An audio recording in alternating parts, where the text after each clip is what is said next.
Hello, YouTube.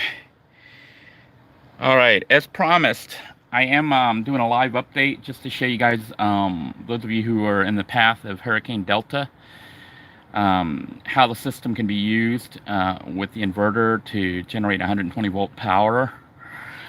If you didn't catch the live broadcast earlier today, you'll want to make sure you go watch that. It basically talks about getting an inverter, which is one of these devices here. And what that will do is actually convert your car's battery, the 12 volt battery, into 120 volts. Right now the system's shut off and stuff, and obviously, get this door here so it doesn't scratch up and ruin my door here. But basically, you get that inverter and it has two cables on it, a red cable and a black cable. And you plug the red into the positive here on the positive terminal, and you plug the black onto that. And then it has 120 volt output. So you can, once you turn it on, you have 120 volts, so you can use it. And the power is actually coming from your battery. So it's coming from the regular automotive battery. And if you were planning on using it for something like cooking, you're going to want to run the car. You want, start up the car and let it run in idle. And this thing right here, this little silver thing right here, is called the alternator. And what it will do is generate electricity. Your car is basically a generator, okay? It'll make electricity that it'll send to the battery. And then your inverter, which sits on it, is what you pull the power off. And, that's, if you're in an emergency right now, that may be all the time that you have is to grab an inverter so you can plug it in and have power. And if you can't get a big one, like a 300, 750 watts, which is the one I recommended, is 750, you're going to have to grab whatever you can. Some of them will plug right directly into the cigarette lighter in your vehicle, and that will give you power. Like, it'll plug into one of these outlets here, okay? And it'll convert the 12 volts to 120 volts so you can use it. But typically the ones that plug in here, they don't go more than 120 watts. So you won't be able to run like a rice cooker, okay? You'll be able to do stuff like run your laptop or whatever. Otherwise you can just use it to, otherwise you don't need it. But if you're getting an inverter because you want 120 volt power. Now, what I did was I went ahead and linked on the original broadcast that I made this morning. I went ahead and linked 3 videos from the past that show how the system can be used to cook food. Everything ranging from rice to sausages, breakfast sausages. So the video that went live a couple hours ago with me in Walmart talking about the inverter and how, that's all you really need. If you watch that video and then you go to the comment section, there should be a pinned comment by Living in a Van that tells you, what you have to do to get it to cook. And basically the only thing you really need to do is run the engine, turn your inverter on, plug in your rice cooker, and cook while your car's idling. And if you decide to get elaborate, if it'll shut, you can actually run a 120 volt wire line into the vehicle, and then you can cook inside the vehicle while you're driving, which is what I did initially on Little Blue before I had a house battery system. Basically, the car starter battery was my house battery until I built a separate system, and we'll talk about that later. But I'm just putting this information out there for those of you who might need it if you're along the path of Hurricane Delta. I've got you guys in my thoughts and prayers. It looks like it's going to be a big one. Right now they're saying it's like a category 4 hurricane off the Gulf Coast. So that may explain why all the batteries and stuff were sold from Walmart earlier.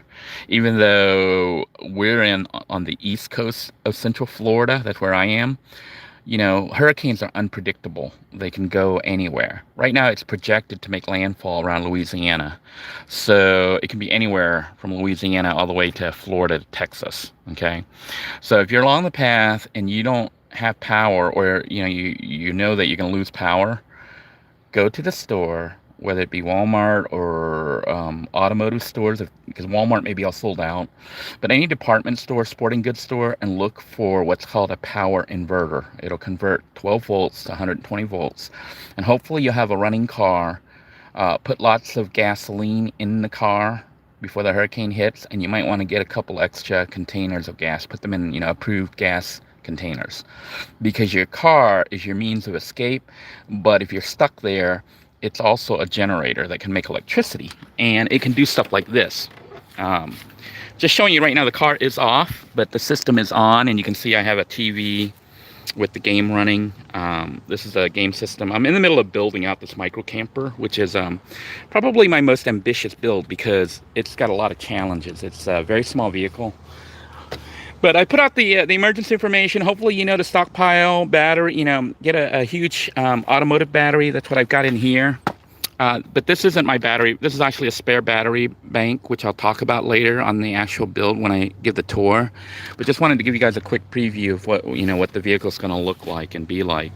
But basically, it's got a swivel TV that can be used inside, or, you know, because this is like a micro camper, you could set up camp somewhere at a park and have a picnic bench to sit on, or you could have a little chair, which I'm still trying to figure out how to arrange that.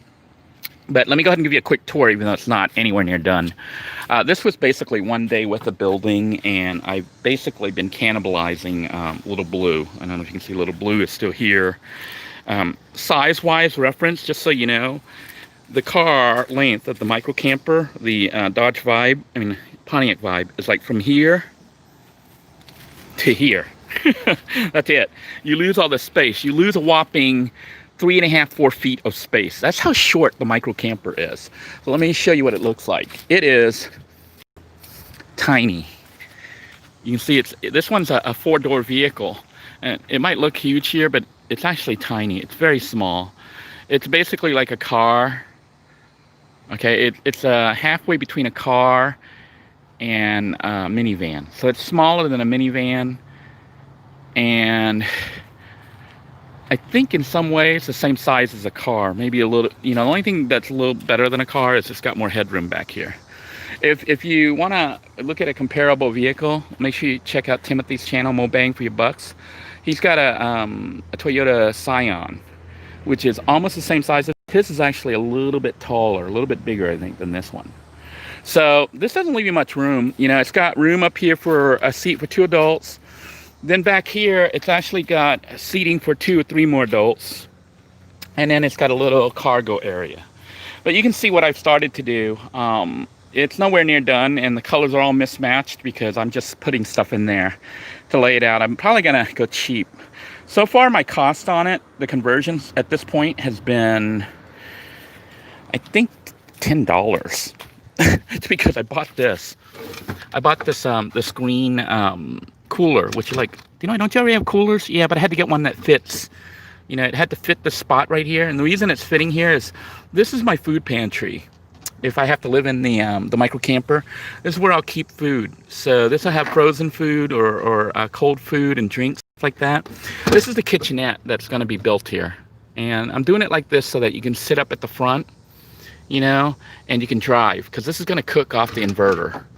So the rice cooker, those of you who miss it, you know, even though I don't need to do it, because you can see I'm actually at the RV. The RV is where I live now, and I have running electricity, air conditioning. Oh my God, it's so hot out here. I want to go into the RV and enjoy that air conditioning. But anyhow, I'm going to do some cooking episodes and stuff just to show the system and show how it works.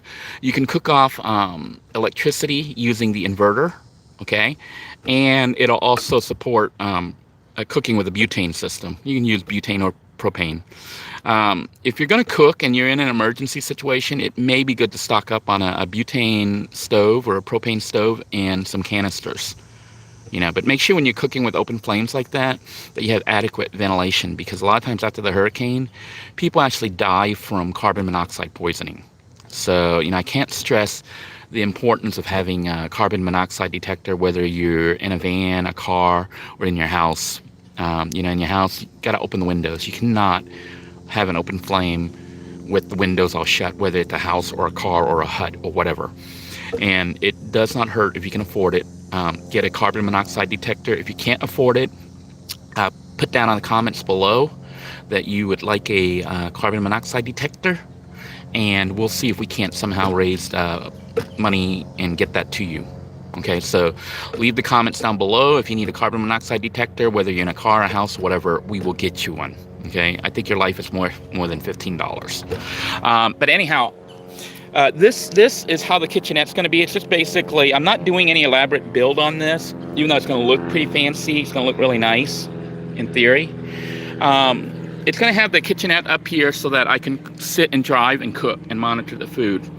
I got to figure out how to secure things without bolting it down, because this build is what I call a non-permanent, a semi-permanent build. It's not even, I was trying not to have to screw anything down or bolt anything down, but I've had to change that a little bit. So I've had to put some holes into the vehicle, even though I'm trying to minimize that. So far I've only had to put like 2 holes basically. But, so the food will go here. It'll store dry foods. You know, basically you have enough that you could probably last 2 or 3 days. Then you're going to have to restock, because you don't have a lot of room here. Unless you decide to stock a lot of food and just carry nothing but food in the back. The vehicle will carry 2 adults. Basically, all I'd have to do is just lift this stuff up, toss it into the back, and it'll carry 2 adults with the bed ready to go. Okay? If it's designed so that this, which is a sleeping bag that's stuffed with a mattress, to make sure it's comfortable. I took the mattress from Little Blue and I stuffed it inside my sleeping bag. So it's a really comfortable bed right now, and it's sized for 1 person. But this will flip up. It can be flipped up into the back for storage, and then this seat folds up. So you can carry 3 or 4 adults in here, even though it's still functioning as a micro camper. Now back here, what I decided to do was, I'm going to go with modular, the same drawer systems here, so that you can put clothing and things like that. I'm going to probably paint everything. I mean, ideally, if I was building this from scratch, I would go to Walmart or whatever store I shop at to get these things. Possibly the Goodwill, because you can get them on discount if there's enough of them. But get the ones that are the correct colors, you know. What I'm thinking of doing is painting it so that it looks color coordinated. And I don't know if you can figure out, this vehicle is going to be like black and white and gray. So it's going to be very masculine inside. And like, I'll probably paint that. I haven't decided if it's going to go solid white or probably black. More than likely black. And you can see how bad my cutting skills are. For those of you who say, Denoy, I can't build like you. Yeah, you can. Well, you probably don't want to build like me, but you can see the screws not even in all the way. And apparently that was not it's supposed to go to the edge. I kind of somehow messed that up. I may redo it with another piece of wood, make it nicer, or more than likely, because it's me, I will probably say, good enough. So, you know, we're not trying to make a commercial vehicle, just trying to make something usable if we need to. So this will hold some clothes and stuff like that. And you're like, well, why would you do it like this? Well, it's a little bit of, it's organized so it won't fly out. We know it works in Little Blue. I may have to put some elastic straps to keep things from flying. But I have enough clothing in here for potentially 2 people. Let me let the plane fly overhead before I try to talk. Basically, I will have clothing and, you know, whatever you need for enough for 2 people. And the reason it's set up for 2 people is, you know, I'm hoping that this vehicle can be used by my wife and myself. And you're like, well, it looks like it's only set up for 1 person to sleep. Yeah, because I'm the one that's going to be using it the majority of the time. But if I decide to take a road trip with my wife, this stuff, I'm debating if I'm going to put a board underneath and then just screw everything on to the board so that you can slide the whole unit out as 1 unit or 2 units. Or more than likely, I might not even put any boards. I'll just leave it loose like this. And then what happens is you take these and you move them to the front seat. This area right here, see? I think all those cabinets will fit here between this seat and that front seat. And then what happens is you open up this little segment right here. This width right here, which is about 1.5 feet wide. And then if I have a sleeping bag or some other mattress stuff that I roll up, I can lay that down, and now there's enough sleeping for 2 people. It's fortunate that my wife is shorter than me. So it'll be a really tight squeeze, because it is, this isn't even as wide as a minivan. It's like 2/3 the width of a minivan almost. Well, it's more like 4/5. 4/5 the width of a minivan.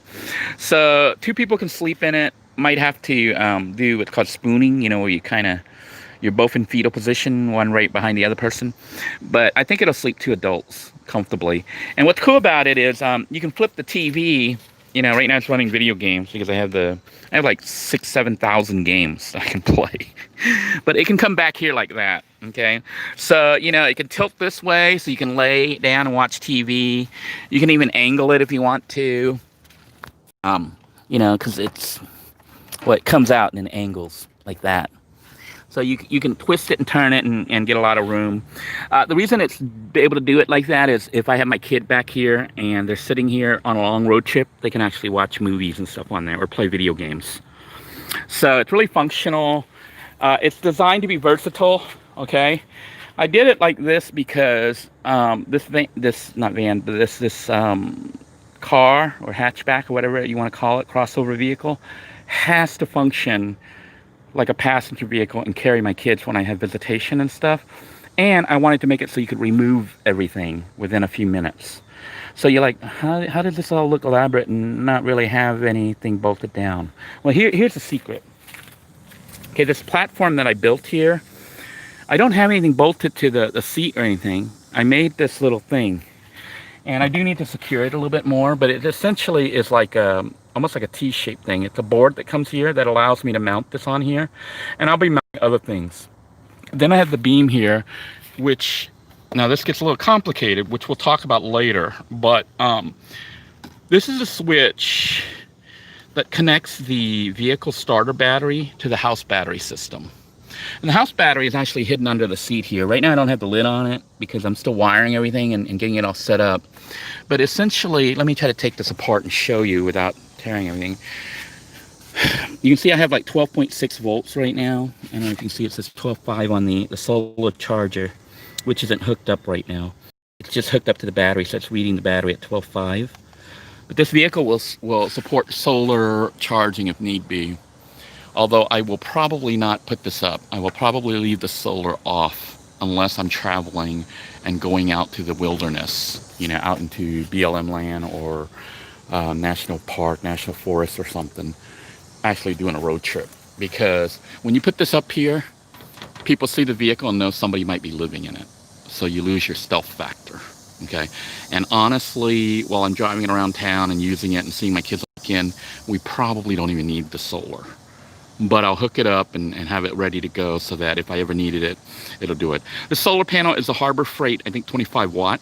It's a junky panel, but in a bind, if you needed to grab something off the shelf, you know, it's available. And the reason for I'm debating if I want to mount it all the way across and make a beam to hold it, or more than likely I'll mount it like this. You know, I'll make a little mount for it to hold it up and kind of level it out. You know, somehow manage to lock it down. But the reason is it opens the whole other side here, the whole other half of the roof, so that you can get one of those, it's a elongated roof rack storage unit, you know, so I can carry stuff in it. Because one of the biggest problems you have with a small vehicle like this is space. You know, space is a premium. So I'm probably going to need a cargo carrier to carry stuff like extra clothes, shoes, and things like that. Maybe some cooking utensils and whatnot. Although if I can, I'm going to try to make it so it all fits in here. So, you know, it's like playing Tetris, but with weird shaped stuff like pots and pans and rice cookers, you know, trying to get everything to fit. And also, not just fit, it has to be functional. And it has to be actually usable, you know, the way you intend. But let me try to show you a little bit right here. This is how I hook up the vehicle battery. We're going to get a little complicated now. The basic system for getting power is just getting an inverter and hooking it up directly to your battery. And that'll make it work, okay? But if you want to get a little complicated, like for making an off-grid vehicle, like a tiny house on wheels, you'll want to pull the power from this, okay? Which is going to send out up to 14.2 volts, 14.1, 14.2 volts when it's charging. When the alternator's charging, it makes about 14 volts. It'll send it to this battery, which is a 12 volt battery, which goes up to like 12.8, 12.9 when it's charged. And it'll send the excess battery through this wire. And this wire has, like right now, it has a 25 amp.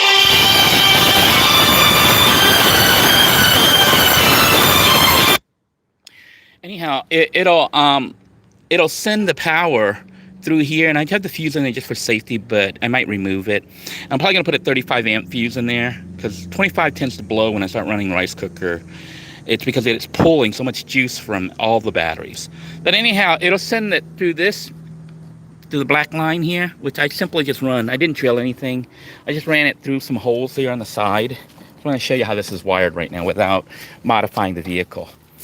And I ran it down underneath here, underneath the baseboard, up to the switch. So it's showing how the wiring's done.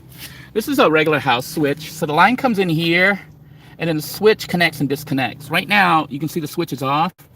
My battery says 12.5 on this thing, but I'm going to show you how I charge the system up, okay? So the switch connects that battery to this one, which I'm going to try to, let me try to move the board and show you the design here.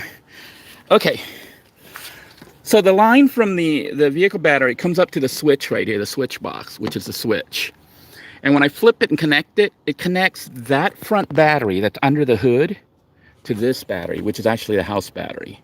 And the house battery is similar to the battery I showed off in the earlier video. It's an RV recreational vehicle battery. It's a lead acid deep cycle battery. And this thing has like about 115 amp hours when it's fully charged, when it's new. So roughly 100 amp hours, 50 amp hours usable. Okay, so it comes up here, and what I did was I took the line from here, which I ended up coming red because that's the positive. That's the actual line that we pulled, even though I ran a black line, which is usually negative, because I didn't have any red lines. I didn't have enough red wire. But anyhow, it's really red, so it's red. It's the positive. So it comes up, and it actually hooks up after the switch. It hooks up to this, so it's clamped onto, I don't know if you can see the clamp down there. It's clamped to the positive. And then you're like, well, what about the negative? How come you didn't pull the black? Well, it turns out that the whole car body is considered negative. You can use it as a ground. It's not the best. You know, if you really wanted a really good circuit, you would run a line from the negative here, from this battery, all the way back up under the hood and hook it up to that up there. But me, I'm lazy, you know, and I don't need things perfect. I just need it good enough. So what I did was I just took I made an end connector there that goes to the round thing. And I put a little clamp thingy. I don't know if you can see this. This is kind of tight squeeze because this is a little space. But you can see I just brought it in here. And I don't know if you can see that. It's just clamped to a piece of metal that I know is bolted into the frame of the car. So that gives me like ground and gives me a complete circuit. That's like wiring the batteries and what they call wiring it in parallel. So I have a 12-volt battery there, and I have a 12-volt battery here. Effectively, when they connected, I actually have like 200 amp hours. Because that battery has about 100 amp hours. This one has about 100 amp hours. All right, so when the switch is on, effectively my house battery system is 200 amp hours, not one. And I have 100 amp hours of power available. So you know how that works. Now these other clamps and stuff that you see coming here, the little clamp here, they actually go up to the inverter. Remember how you normally connect the inverter right to the battery? Well, we're doing it here. So the red from there goes to the red down here. The black from there goes to the black over there, just like you would if you were doing it under the hood. Nothing's changed. It's just not under the hood of a car. It's now inside the car. Okay, so that's how the inverter works. It works the same as if you had it under the hood. If you watch my cooking videos, you'll see how I hook it up. It's the same setup. It's just not under the hood. It's been moved inside the vehicle. And now some safety stuff to point out that you need to know. When the battery, a lead acid battery, is charging, it releases poisonous gas. Yeah. So you'll hear people mention about venting and stuff like that. And normally you would like have holes and stuff and pipes and stuff to vent the gases out. Now I don't do that because this is a simple setup. And what I do when I drive, I'll crack the window open a little bit, like on each side, right? I can also crack the roof because I have a moonroof in this car. And that'll let air blow in and blow out the gases. And I don't charge too much. You can tell if there's an issue with charging, like you got too much gas, it'll smell like rotten eggs. If you've ever driven in a car, an RV or a camper van conversion, and you smell rotten eggs inside your vehicle, that's probably your battery overcharged. And you need to open your windows, okay, maybe open the door and let all those gases go out because it might explode. Okay, it's like hydrogen sulfide or something like that. It's explosive.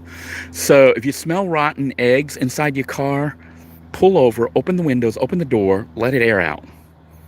Okay, what it would tell me is basically lower my windows more while I'm driving, because when you're driving, the wind will blow through the window crack and blow the air out. Okay, And that's how it's done. So the system is working right now.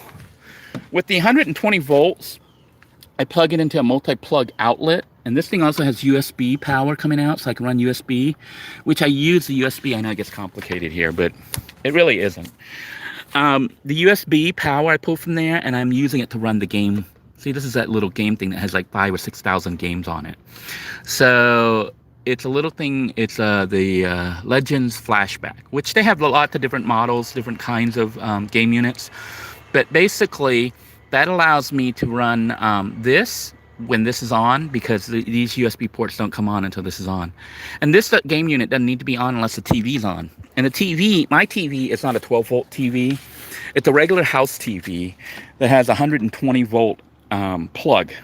So it has to go through the inverter. But instead of just going through the plugs on the inverter, I made a multi-plug outlet jack here. And the reason for that is I'll be hooking up the rice cooker and any other, you know, my laptop, any other 120 volt appliances that I need. And I can flip everything off here if I want to, but I'll leave it on. And as long as the inverter is on, this whole system's on, the TV's on, that's on. And you're like, well, what about 12 volt devices? Okay. The power that we pull out from here, from this battery, with these alligator clips that go up to this thing right here, the inverter, it's 12 volts. Okay, so keep in mind this battery is 12 volts, and the power that we're sending into it to charge it is about 14 volts. You know, because you have to, it charges from like low to high. You know, it goes from low and it tries to rise up to the 14 volts. That's how we charge it. So we're sending about 14 volts into here, and it's charging up the 12 volt battery. But the 12 volt battery is sending 12 volts out to this device, the inverter. So any line that's coming out of here is 12 volts until it hits this. Then anything coming out of here is 120 volts, other than what's in the back. So what's in the back right now is the 12 volts. And you're like, why is that important? Well, in a vehicle, you want to run stuff off 12 volts if at all possible. So 12 volts is very important. It's important for stuff like this, like the fan, which is a 12 volt fan. So what I did was, remember the cigarette lighter ports that I told you about that you should try to get? This one has a 12 volt plug and USBs. And the USB, you can see it's hooked up to this line right now. That's to charge my phone. So at night, I can charge my phone all night. The power's always on, okay? So it's pulling 12 volts from this battery right up to here. Instead of your car, it's pulling it right from the house battery. And I have the 12 volt here plugged in so that I can do stuff like this. See the fan? Now the fan's on. I don't know if you can see I don't know if you can hear it or see it, but the fan is on, blowing right at me. Oh, it feels so good. But anyhow, that would only give me one plug out. So it gets a little bit more complicated. Instead of just one plug here, I have a multi-plug expander. And what I did was I took that, and let me try to find the multi-plug expander if I can. It'll look, you know, this will be easier once the vehicle's done and I can give you a more proper tour. I think it might have fell down. But the multi-plug expander, where is it? Yeah, it fell down. It's down here, see? It's a multi-plug port. And what it allows me to do is plug in 3, and I even have switches here to turn things on and off. So I can plug in 3 12-volt fans to this thing, which I will plug in 3 12-volt fans. It also has USB 1 amp and 2 amp, 2.4 amp. So I can actually run devices off here that are USB, whether they're fans, lights, or phones, or whatever, or video game systems. So I have a lot of USB. I have a gazillion different plugs, basically. So this will give me 12 volts. 3, it converts from 1 to 3, which will allow me to run a fan here. I also got one here. See, so I can have 2 fans blowing at me. And there's a third one that will go here somewhere. Somehow mount it to blow it down at me. So I have fans all around because I don't know if you can see me sweating. This is Florida. It is swampland, Florida. It is like sticky and hot and humid. And while you're laying down, you can watch TV. And I made it so that the TV can swing out. It can tilt. It can swing out. So you can like that. So you can lay down and get a clear view of the TV. You can watch TV. You can play video games. You can sort of sit up, but I don't think you really want to sit up. It'd be kind of an awkward position. That's the problem with these little cars. Is I know it looks like there's a lot of room, but really it's like about 3.5 feet. Okay, you got 3.5, this clearance here is about 3.5 feet. So you'd be mostly laying down watching TV or laying down playing games. And that's why on a mini camper, it's nice to be able to sit outside and swivel this out. And you can sit at a bench at a park, or I'm going to try to arrange it so I have a little chair that I can carry with me. And that will allow me to do that. Now, to show you how the charging system works right now, well, let me show you one more thing before I show the charging system. You'll see another battery here, another battery case, and inside is actually a battery, but you'll see it's not hooked up to anything right now. I don't know if I can open this up or not. This is, it's basically got like another RV 12-volt battery. You can see it's not hooked up to anything right now. It's just sitting here because I'm using it for storage.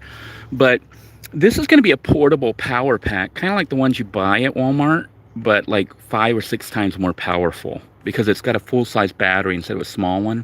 And this one has 135 amp hours of storage, even though it's smaller. And what I'm going to do is have this, and I'm going to make a cable that allows me to patch it to the inverter right there. So this isn't the best way to do this, by the way, and do it, you know, if you follow my instructions, do it with caution, because I'm just making this stuff up. I'm not an electrician. You're doing everything at your own risk, okay?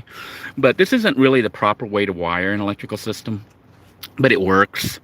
It allows me to have this separate unit, which, you know, will have its own little, I could put an inverter on here if I wanted to. I can put a USB port. I can do all that. I'm probably not going to do that yet with this one, although I might, just to show viewers how to make their own affordable power generator pack. Okay, but basically this is another 100 amp hour of battery that I'm going to hook up to the inverter. And remember, that one is already hooked up to the other battery. So when I hook this one up to that one, the batteries are connected.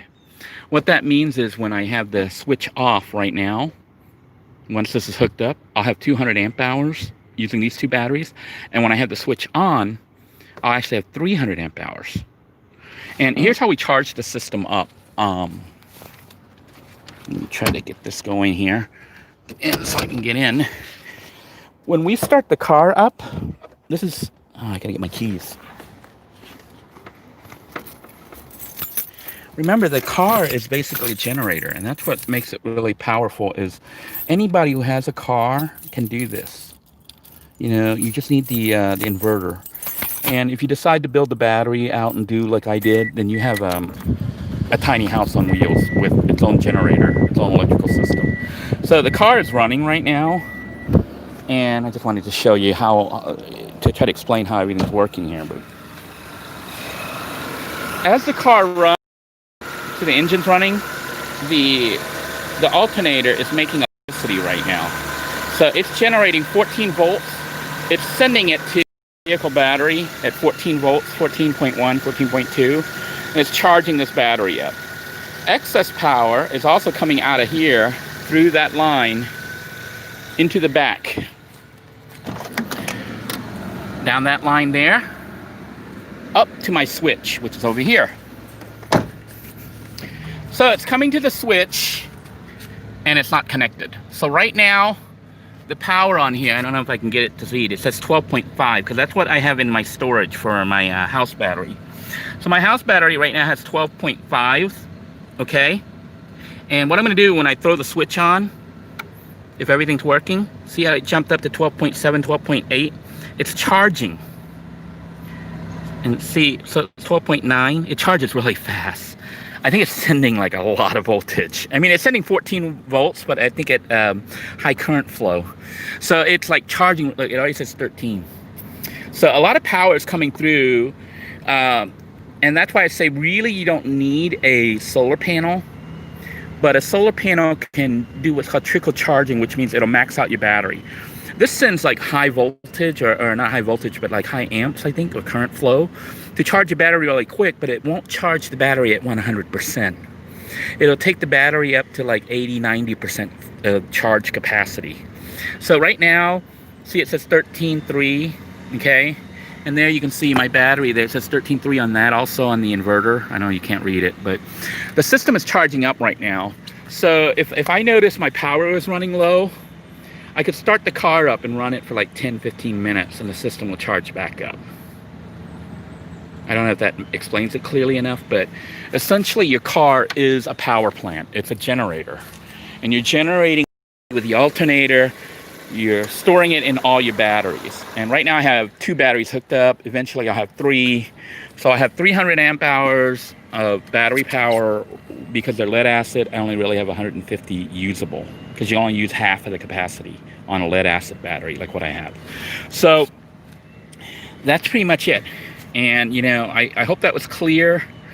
I don't know how much more clear other than to possibly draw diagrams. So maybe in future episodes I'll draw a diagram of how it's actually wired, so somebody can look at it and try to make sense of all this gobbledygook that I'm spewing out.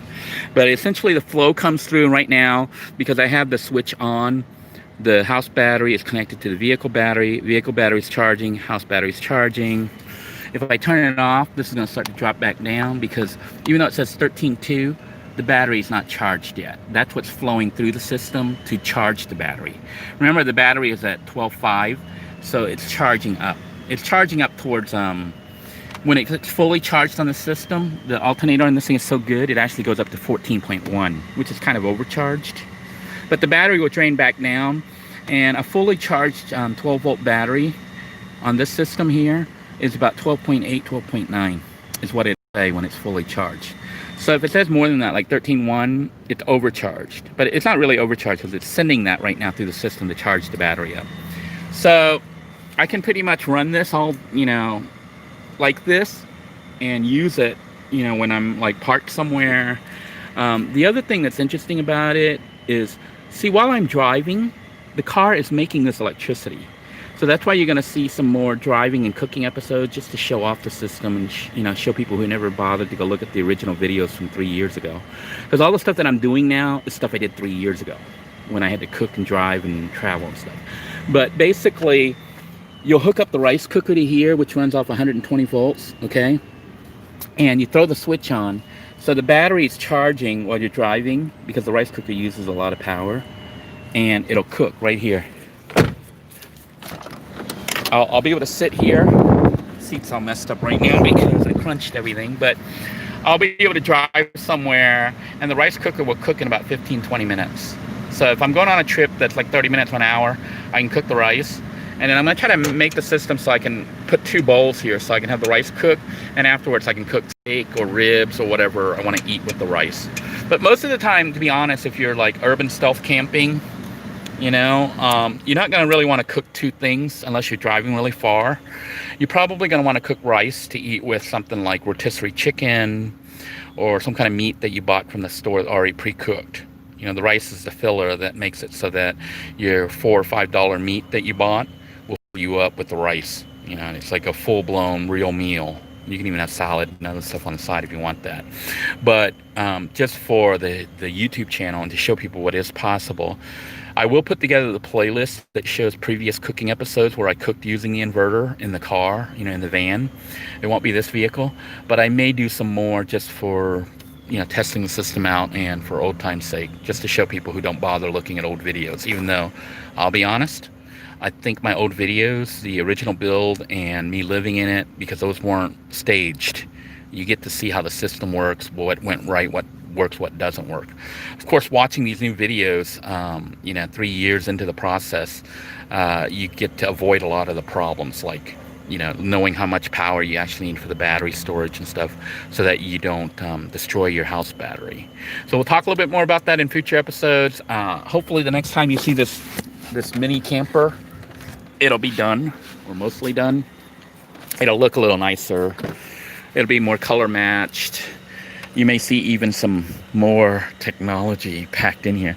By the way, all of this was really cheap for me because this is a TV from, I don't know if you can see the Goodwill sticker on there. I think I bought this from Goodwill for, I think about, I don't know if it's $15 or $25. So the TV was like 20 bucks, okay? I typically don't buy stuff new. The game console I bought on sale for $25. They were trying to get rid of it. So, you know, I did track down this remote for the TV for $1. It needs new batteries, I think. But that'll allow me to use remotes on here. And I'm gonna, for the the final build, when I use this and stuff as a stealth vehicle to live in, it's going to have Roku. So with Roku, I'll be able to stream, and I'll show you how we stream using the phone. But I can stream data, internet, so I'll be able to watch YouTube, watch Pluto TV, and I think Pluto TV's been running like some HBO and some other paid channel stuff for free. So it's all free and it's all legal. Okay, I try not to show people illegal stuff, but pretty much everything that I'm showing you is legal. Okay, or some of it might not be legal, it might be in the gray zone. Okay, but typically if you're not commercializing on it, you know, they tend to, nobody's tracking you down and stuff. But it's stuff that I can't do for you, but I'll tell you about it, and you can look it up and research if you really want to learn how to do stuff like get 5,000 or 6,000 games onto that unit. All you have to do is Google, you know, the Legends Flashback adding more games, and those computer nerds and stuff, the gamer nerds, they'll tell you how to do it. So I don't really need to tell you because it's already out there. And, you know, just to show you that indeed, well, right now it's playing Super Street Fighter, but there's like I said, about 5,000 or 6,000 games on there. You're never gonna get bored. Oh, also something else, this is really cool. You know, it's not mounted right now, this is really old. I had this all the way out from when I was in the hut, remember, out in the woods. This is like a really bright LED light, and it works off batteries. So it had sticker, you know, sticky, so you could stick it somewhere, or you could make little holes and screw it in. I could mount it here if I want, mount it up on the here. More than likely I'm gonna let it sit here, and I might put a little sticky in at night so it has like a little light if I want to without turning the car on. Or I could even hook up a USB light or whatever to there if I wanted to. Okay, I'm gonna go ahead and shut the system down just to show you the battery charging. Right now it says 13.7, which means it's probably mostly charged. I'm gonna turn it off and you'll see that start to drop. See, it dropped to 13.6, and it's gonna start to go down because we're using power right now. And it's not hooked up to the vehicle, which is charging the system right now. I'm gonna shut off the engine instead of wasting gas here. But it doesn't take long. I know some people who have solar panels and stuff, they did without using the alternator. The alternator will charge it like about 10 or 20 times faster than your solar panel system. That's how fast the alternator charges, okay? So, you know, everyone pushes for solar, but they don't even look at the simple cost. It's free. You have an alternator that is basically a power generator, and it's already in your vehicle. All you have to do is pull the power from here and use it to charge your house battery. But like I said, it will not fully charge your house battery bank. It'll only take it up to about 80 or 90% charge. That means you won't ever be fully charged unless you have a charge controller that reduces the flow of the energy. Basically, if you keep sending 14 volts down the system, it won't charge that battery. As the battery starts to charge, you have to decrease the voltage down to like 12.9 eventually to top the battery off maximum. Or I don't know, whatever the max charge is, but that's essentially what a charge controller does. In theory, what I could do if I wanted to use this charge controller, I could take the battery power and bring it into the solar charge controller. Then what'll happen is this will send the correct voltage, and as the battery starts to get more charged, this should reduce the voltage. It'll regulate it and bring it down, and that could get my battery 100% charged. So that might be a project in the future, is take the solar charge controller, but hook it up to the power coming from the alternator. So I'm pretty much done. I'm gonna go ahead and take a look at some of your, get that out so you guys have something interesting to look at. But I'm gonna look at your comments and try to address some questions and stuff if any of you have questions before I sign out. Let's see. Just everyone saying hello.